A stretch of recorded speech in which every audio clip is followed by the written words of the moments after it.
The Sermon on the Mount is everybody's favorite part of the Gospels and has some of the most beautiful things in the Bible. If you all have this outline, Book of Matthew, the Jewish Christian Gospel, give you an idea of the context, and I'll go over it quickly again. And I repeat in this course because I know this is the first time most of you have ever had a course of this kind, which approaches the Bible from a scholarly historical point of view. Not irreverent, I hope, but we're not trying to sell any particular church interpretation here. Just get as many views of the text as we can and ask when it was written, by whom and why, how it differs from the other Gospels, which is something you'll never hear in the usual church liturgical situation. You have to remember the situation, the historical situation. The temple has been destroyed. That great center of ancient Judaism is gone. And what is left are the Nazarenes, the followers of Jesus, a Jewish sect, and the Pharisees, a traditional rabbinic Jewish sect. The others were all wiped out by the Romans, the Essenes, the Zealots. The Sadducees have nothing to do because their temple is gone. So you now have a fight for the Jewish soul. Which is the true Israelite faith? The Pharisee rabbinic Judaism that moved to the town of Jamnia or Yavne on the coast of the Mediterranean and tried to rebuild Judaism through prayer, repentance, and study of the Bible and righteous conduct. Or the Nazarene movement that said Jesus fulfills all the hopes of ancient Israel, and if you want a legitimate Judaism, you've got to come to us. And they began as a Jewish sect and then began bringing in more and more Gentiles, which is probably what was responsible for the split between traditional rabbinic Judaism and Christianity. Had Jesus been seen as a prophet, which he was at his time, most Jews thought he was a prophet. How did that change? Well, it changed when the church began to see Jesus as the incarnation of God, not just a great, great man. And Judaism, with its very high notion of monotheism, of God on his throne, and one, and there is no oneness like unto his oneness, just wasn't ready to accept the idea of an incarnation of God on the level that Christianity was trying to present it. And so the religions went their separate ways, and are just coming back together as friends now only in our century. Well, the last century, 1965. After 1945, all this Christian-Jewish reconciliation began again. The fact that I, a Jew, am teaching a course in this church would be unheard of 50 years ago, impossible. But today you've got Jews teaching in churches and Christians teaching in synagogues and in the seminaries of both faiths. You've got priests teaching in Jewish seminaries to rabbis, people are going to be rabbis. You've got rabbis teaching in Christian seminaries to priests and ministers. It's just a golden age of friendship and association and cooperation between Jews and Christians. But that wasn't the case for 2,000 years. When this was written, now the Sermon on the Mount is also, we just read it for a guide on how we should live as people of God. But in the historical context is very interesting. This was produced by the church in Antioch in the late first century and associated with the disciple Matthew, but he certainly didn't write it. It's written by an anonymous Jewish Christian of the Nazarene sect in the late first century.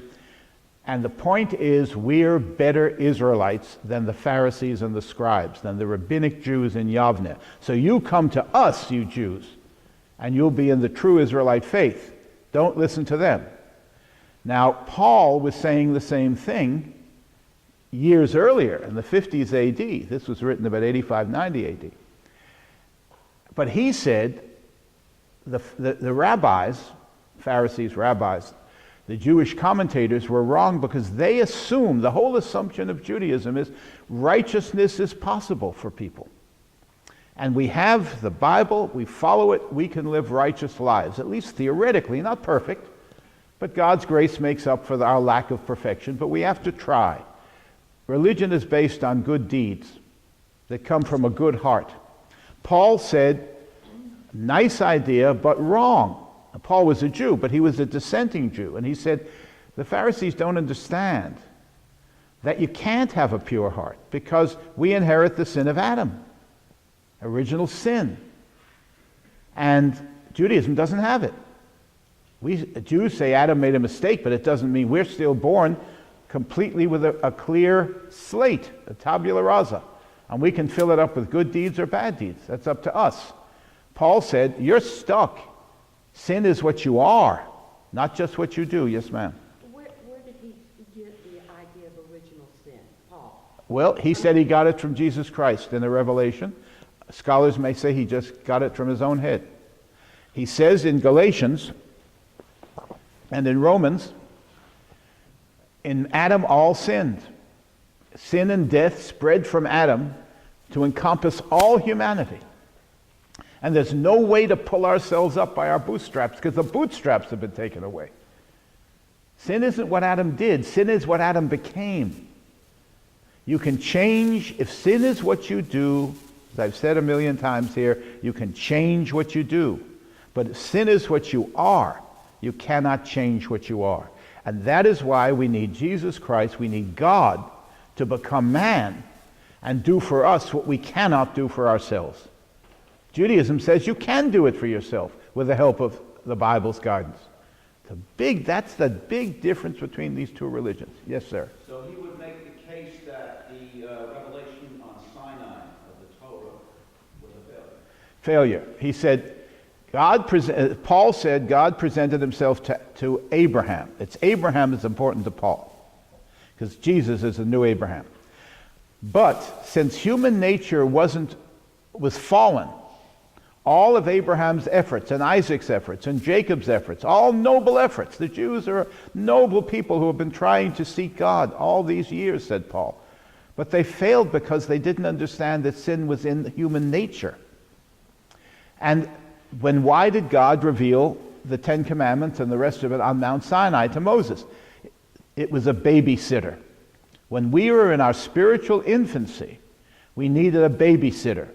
And the Old Testament revelation is a babysitter that we tried to follow while we were in sin, in our infancy, spiritually and ethically. And it kept people in check in terms of their conduct. But it couldn't touch the human heart. And unless your heart has been made one with God, and your will has been conformed to God, then nothing you do is any good. T.S. Eliot said the greatest and most difficult sin to deal with is doing the right thing for the wrong reasons. And all of us do that. This weekend, God bless you, I just came back from New York. Thank God, folks, that we're here. It was 30 degrees, cold. I tell you, people in Charleston complain about traffic. They have no conception. I left my aunt's 100th birthday party this weekend, and we were in traffic getting to the Newark airport. It took an hour and a half to go 1 block. I thought my brother was going to have a heart attack. And I took his hand, and I said, repeat after me. The grass is green, the sun is warm. The grass is green, the sun is warm. God is on his throne. Repeat. And we sat there like idiots repeating this. And he calmed down. His blood pressure went down. Because there's nothing you can do when you're stuck in traffic. What can you do? It was God's punishment on me for doing a good deed. I was very ill on Friday, but I went to my aunt's 100th birthday. I could not go. Had I not gone, it would have cast a pall over the whole thing. It would have been my 100th birthday. I wasn't going to ruin it. I had no choice. But miserable sinner that I am, I went partially to make her feel good, because she would have been devastated had I not been there, but also to make me feel good, that I was doing a good deed, and I was risking my health in order to do something for someone else. And boy, do I feel virtuous. So God says, you think you're so great? Have a traffic jam. And I said to my brother, it's the finger of God. He's trying to put me in my place, and he did. So Paul says, no one can do any good because our motivation is corrupt, at least partially corrupt. So I don't get points in heaven for going to my aunt's party if I went, well, I get half, 50% for what I did for her, but not since I did it halfway for myself to make me feel virtuous, I don't get the points. A rabbi would say, you went, that's the point. It's what you did that counts. Paul is really so much into motivation.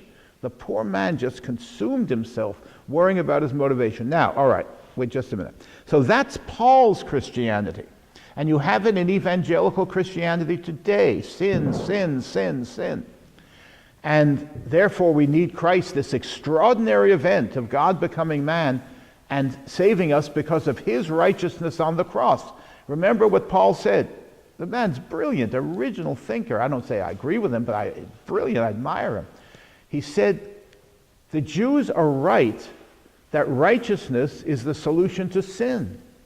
But the Jews are wrong, fatally wrong, because they think it's human righteousness that is possible when guided by Scripture.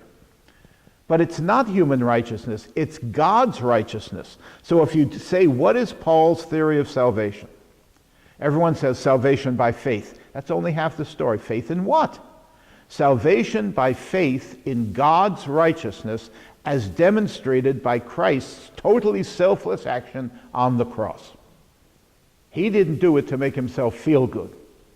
He begged God in Gethsemane, get me out of this. And yet he immediately snaps back and says, thy will, not my will be done. Adam said, my will, not thy will be done. Christ reverses it all. Satan tempts Adam, he gives in.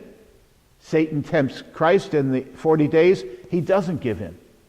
He reverses the flow, not only of history, but the whole cosmos. He says no to sin and no to self, yes to God, the exact opposite of Adam. And then remember what the Catholic story is, that on Holy Saturday, after being put in the tomb on Friday, Jesus isn't just lying in the tomb. He descends into hell, at least into limbo, to the outer reaches of hell, where all of who do you think's down there? Abraham, Isaac, Jacob, these are the great saints of the Old Testament. But they couldn't get to heaven without Christ, according to the Christian theory. So he goes down there, preaches to them. They, of course, accept him and go up to heaven. It means that Jesus' work is retroactive, that it's for everyone, even those who died before he came. Because before Abraham was, I am, he says in John. He is isness itself. He has no time and space. So he redeems the people in hell, or at least in limbo, and then he rises on Easter in the resurrection, and 40 days later, he rises to heaven in the ascension, from earth to heaven, and look how he reverses Satan's fall. In the Catholic story, which is shared to some extent in Protestantism,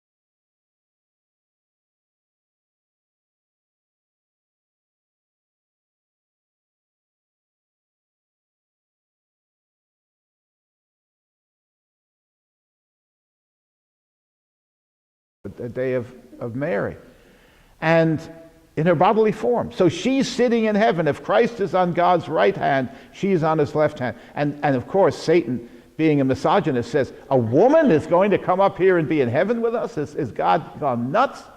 And then the final clincher, not only will God create man, this disgusting creature, not only will he elevate a woman to heavenly status, but he himself will become a man and go down there and leave his glorious throne and become one of them, this disgusting creatures or equivalent to palmetto beetles scurrying around. God's going to join them and live for them and suffer for them and die for them.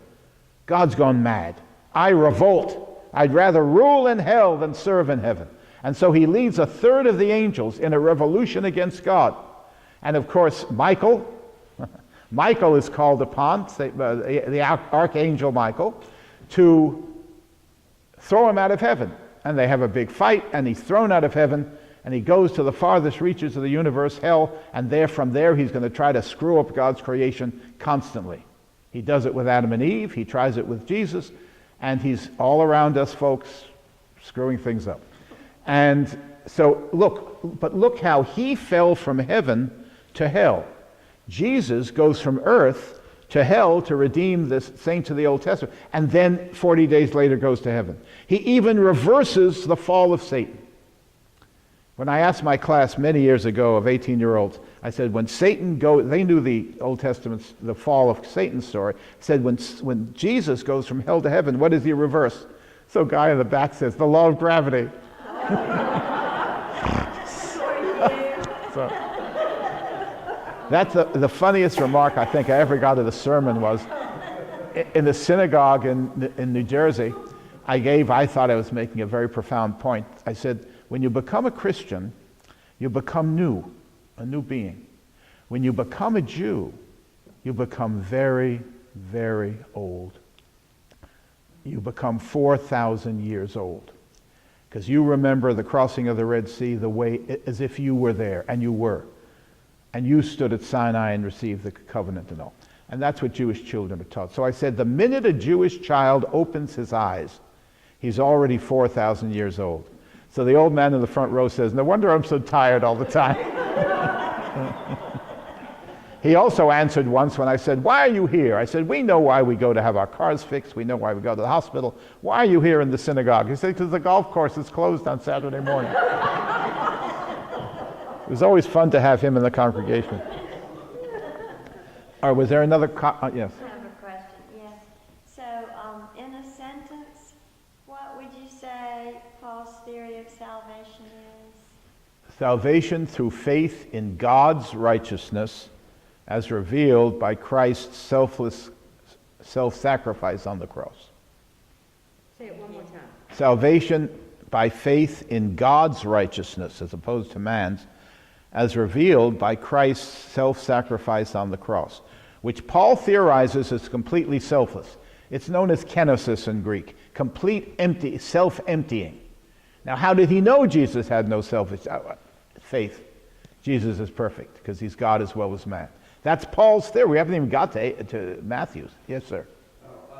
So you would say that Matthew's theory, in a way, is diametrically opposed. Absolutely diametrically opposed to Paul. So how does it become conflated into original? He actually contradicts Mark. Matthew is an extraordinarily original thinker. That's what people don't get. These are not just 4 biographies of Jesus. These are original creative theologians, Matthew, Mark, Luke, and John, telling us who Jesus was in their understanding. And there's no reason why the Jesus in Mark and the Jesus, say, in John should be the same person. They're not. We don't know what Jesus actually said or did. Remember, the first gospel isn't written by Mark until 40 years after Jesus is gone. He's telling us it's all hearsay.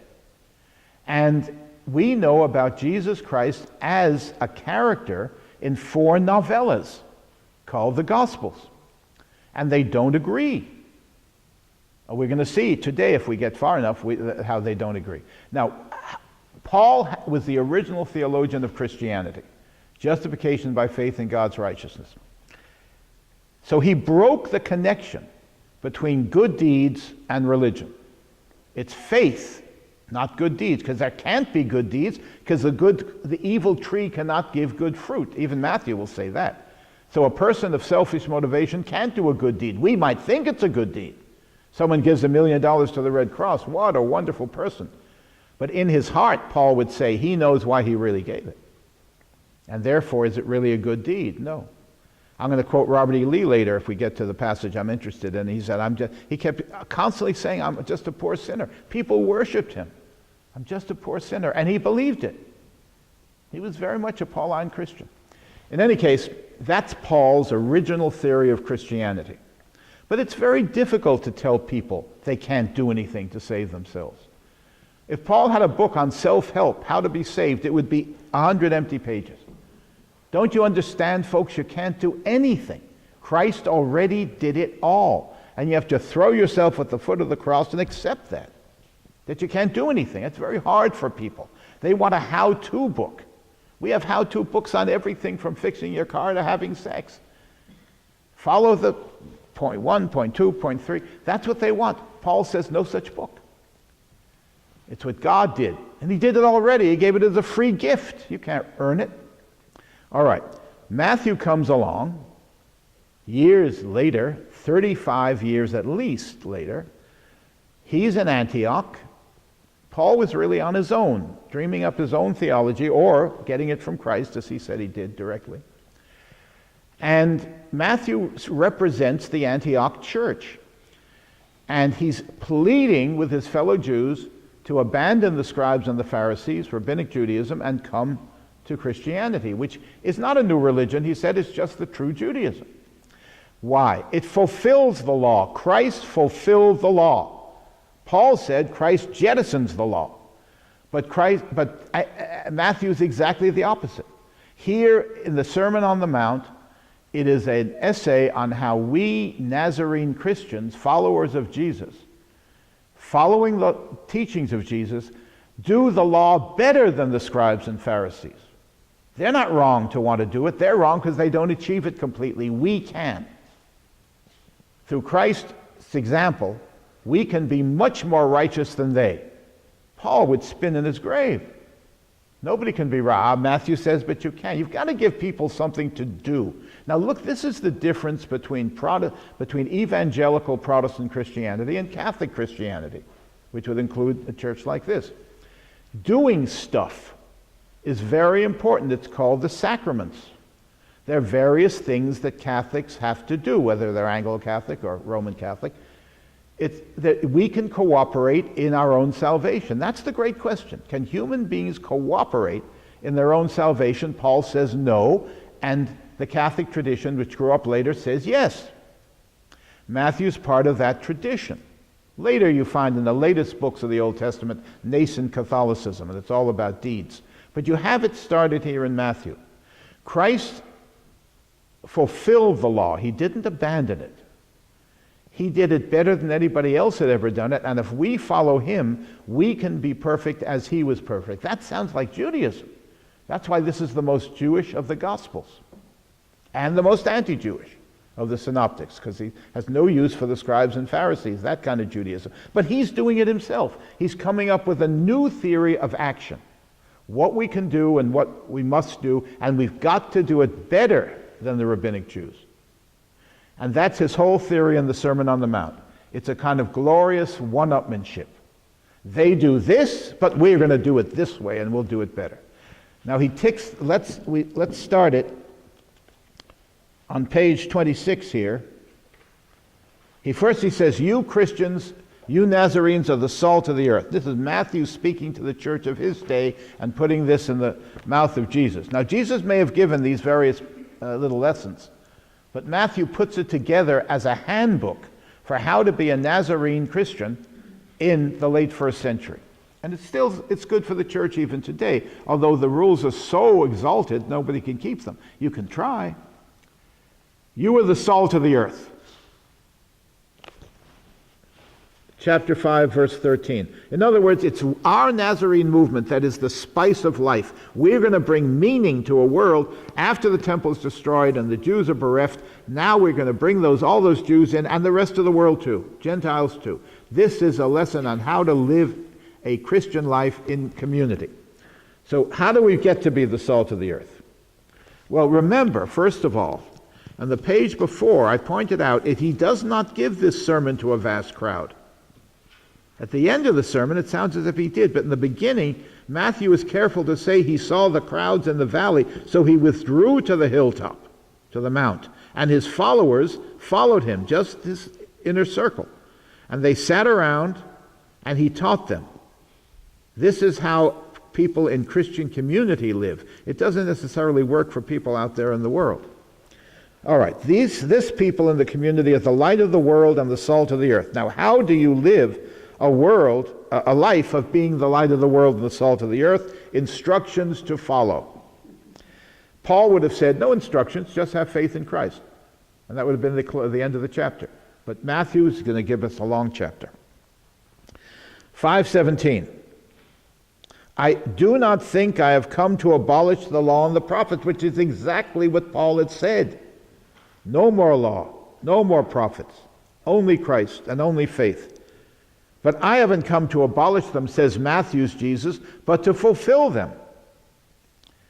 For truly I tell you, until heaven and earth pass away, not one letter, not one stroke of a letter will pass from the law until all is accomplished. That sounds like an Orthodox rabbi.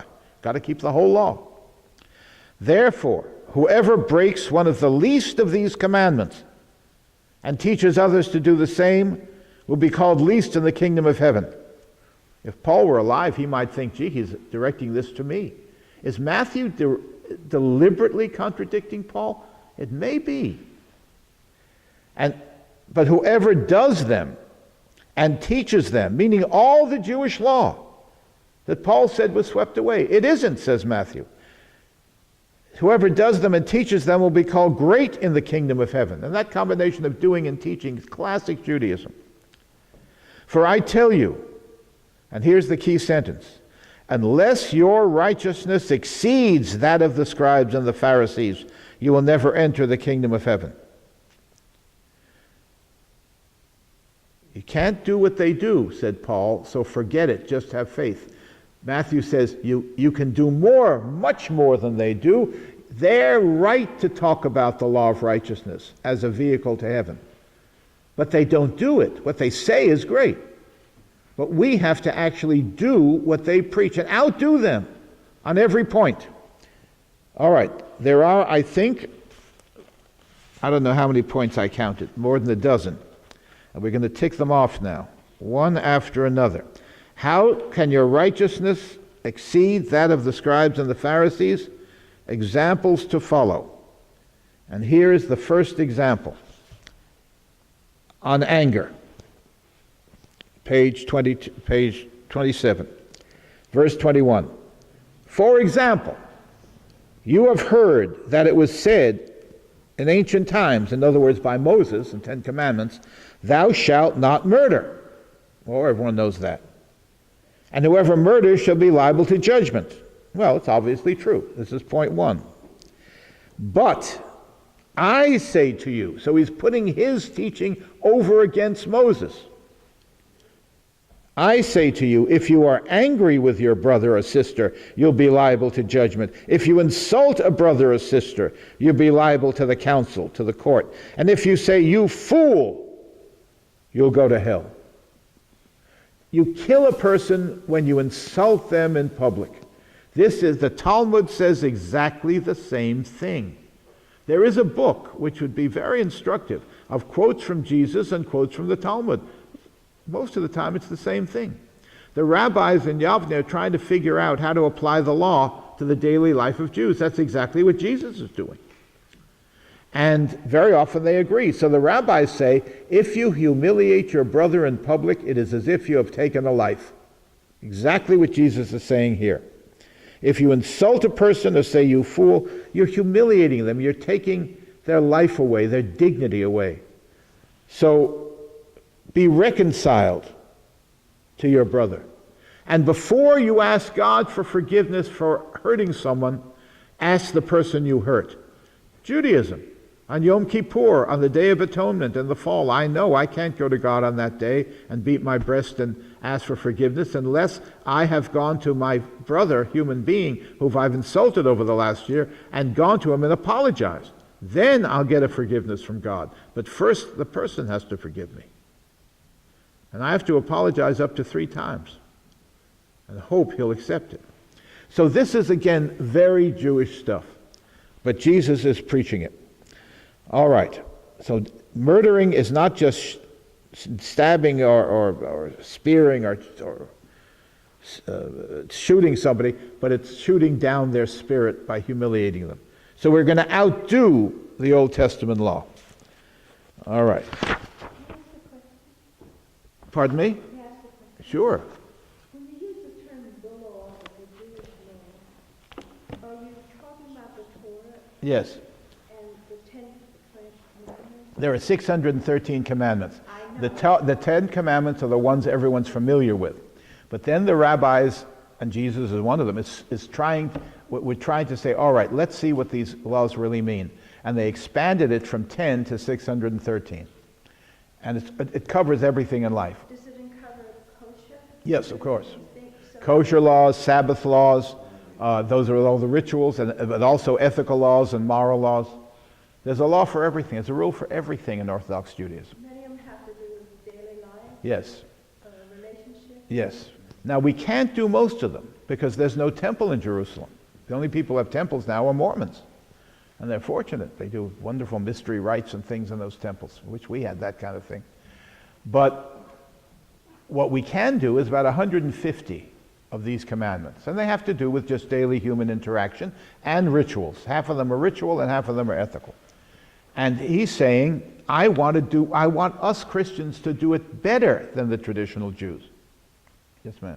I have a question about, they say, unless your neighbor forgives you for your sin, you won't be forgiven.